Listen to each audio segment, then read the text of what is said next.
Using imaginary numbers, you can calculate expressions where you have a negative inside the square root.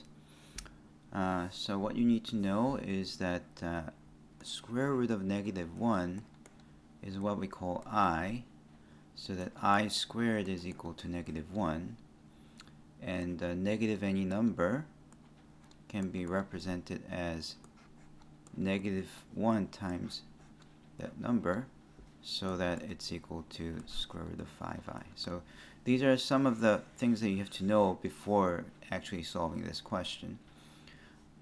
If I now apply this over here, you get square root of 3 times I for this first one. This will be square root of 6 times I, and bottom one will be square root of 8 times I.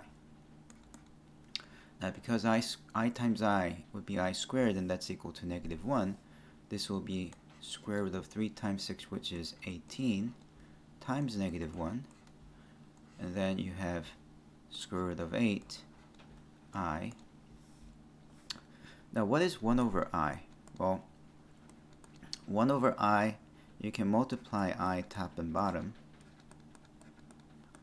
and that gives you I over -1, so that's equal to -I. Okay, so now another way to know this would be to think about the following. I squared is -1 to the squared, so it's +1, right?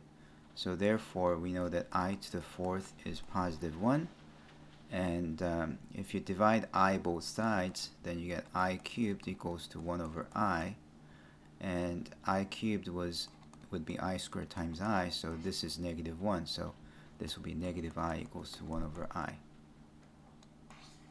Okay, so either way, you can show that 1 over I is -I. So you can think of this 1 over I as -I, and square root of 18 over 8, square root of 8, and then you have a -1, so it's just +I. And when you have a square root, that's the same thing as square root of 18 over 8.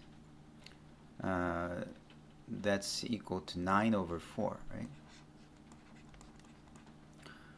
But square root of 9 is 3, square root of 4 is 2, so that will be your final answer.